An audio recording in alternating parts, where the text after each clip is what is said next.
বন্ধুরা, রিনা রসু আপনাদের সবাইকে স্বাগত। আজকে পয়লা বৈশাখ, শুভ নববর্ষ। তাই আমি সকল বন্ধুদের জানাই নববর্ষের প্রীতি ও শুভেচ্ছা। আজকে আমি আপনাদের তৈরি করে দেখাবো নববর্ষ স্পেশাল মতিচুরের লাড্ডু। মতিচুরের লাড্ডু খেতে আমরা সকলেই পছন্দ করি। এখানে একটা লাড্ডু আমি আপনাদের ভেঙে দেখাচ্ছি যে লাড্ডুটা কত সুন্দর হয়েছে, ভীষণ নরম এবং খেতেও ভীষণ টেস্টি হয়েছে। তাহলে চলুন দেখে নেওয়া যাক কীভাবে পারফেক্ট লাড্ডু বানানো যায়। এখানে আমি নিয়েছি হাফ কাপ বেসন আর নিয়েছি 1 চিমটে ফুড কালার। এবার এগুলোকে খুব ভালোভাবে মিশিয়ে বেসনটাকে ভালো করে গুলে নিতে হবে। যে কাপের মাপ করে আমি বেসন নিয়েছিলাম সেই কাপে আমি নিয়েছি জল। এবার জলটাকে অল্প অল্প করে ঢেলে বেসনটা ভালোভাবে গুলে নিতে হবে।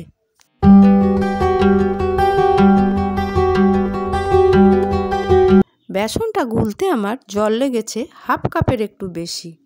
দেখুন বেসনটা প্রায় গোলা হয়ে গেছে, আর একটুখানি ফেটালে এটা বোঁদে তৈরির জন্য পারফেক্ট হয়ে যাবে। এর ঘনত্বটা হবে ঠিক এই রকম, না ঘন না পাতলা। চামচের গায়ে একটু লেগে থাকলেই বুঝতে হবে এই ব্যাটারটা ঠিকঠাক হয়ে গেছে। এখানে আমি নিয়েছি একটা প্লাস্টিক প্যাকেট। এই প্লাস্টিক প্যাকেটগুলো সকলের বাড়িতেই থাকে।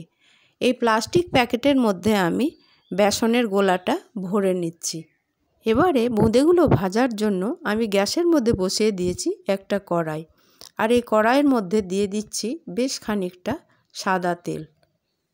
আর যে প্যাকেটটায় আমি বেসনের গোলাটা ভরেছিলাম সেই প্যাকেটটায় আমি একটা শেপ টিফিন দিয়ে ছিদ্র করে নিলাম। শেপ টিফিন দিয়ে ছিদ্র করলে ছিদ্রটা খুব সরু হয় এবং বোঁদেগুলোও খুব সরু সরু হয়ে পড়ে।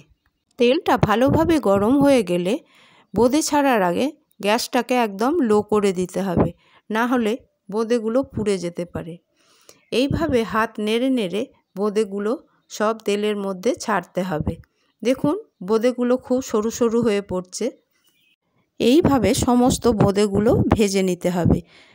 বোঁদেগুলো এমনভাবে ভাজতে হবে যাতে লালচে না হয়ে যায়, না পুড়ে যায়। দেখুন বন্ধুরা, বোঁদেগুলোর মধ্যে একটা সুন্দর কালার চলে এসছে। এবার আমি বোঁদেগুলোকে তুলে একটা টিস্যু পেপারের মধ্যে রেখে দেব। বোঁদেগুলো সব ভাজা হয়ে গেছে এবং দেখতেও খুব সুন্দর হয়েছে। দেখুন কত সুন্দর হয়েছে, দানাগুলো কত ছোট ছোট হয়েছে। এবারে আমি চিনির শিরা তৈরি করার জন্য গ্যাসের মধ্যে বসিয়ে দিয়েছি একটা ফ্রাই প্যান। তার মধ্যে দিয়ে দিচ্ছি হাফ কাপ চিনি আর দিচ্ছি হাফ কাপ জল। যে কাপে আমি মাপ করে বেসন নিয়েছিলাম সেই কাপে আমি মাপ করে চিনি আর জল দিলাম, আর নিচ্ছি 2 এলাচ দানা। চিনিটা গলতে শুরু করে দিয়েছে, আর একটুখানি ফুটলেই শিরাটা তৈরি হয়ে যাবে।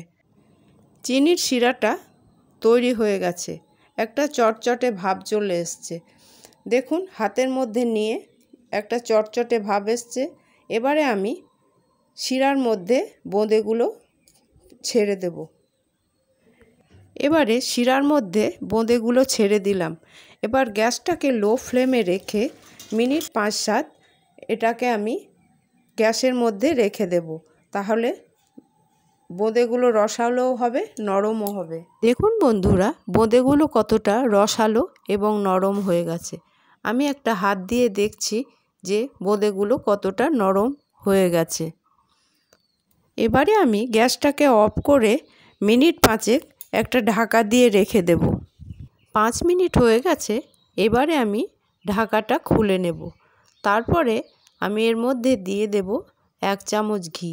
ঘি দিলে লাড্ডুর স্বাদ খুব ভালো হয়। আর আমি দিয়ে দিচ্ছি 1 চামচ মতো মগজদানা। মগজদানা দিলেও লাড্ডুটা খুব দেখতেও ভালো লাগে, খেতেও ভালো লাগে। অল্প গরম থাকতে থাকতে লাড্ডুগুলোকে আমি পাকিয়ে নেব। আমি এক হাত দিয়ে চেপে চেপে লাড্ডুগুলো বানাচ্ছি। আপনারা মনে করলেন এক হাতে চেপে আবার গোল করে নিতে পারেন। রেসিপিটি আপনাদের কেমন লাগলো অবশ্যই জানাবেন। যদি ভালো লেগে থাকে তাহলে একটা লাইক, কমেন্ট, শেয়ার করবেন। চ্যানেলটিকে সাবস্ক্রাইব করার জন্য অনুরোধ রইল। পাশে থাকা বেল আইকনটা প্রেস করবেন। আমি যেসব ভিডিও আপলোড করব তার নোটিফিকেশন আপনারা সাথে সাথে পেয়ে যাবেন। আজ তাহলে এখানেই শেষ করছি। আবার আপনাদের সামনে হাজির হব নিত্য নতুন রেসিপি নিয়ে। নতুন বছরে আপনারা সবাই ভালো থাকুন, সুস্থ থাকুন। ধন্যবাদ।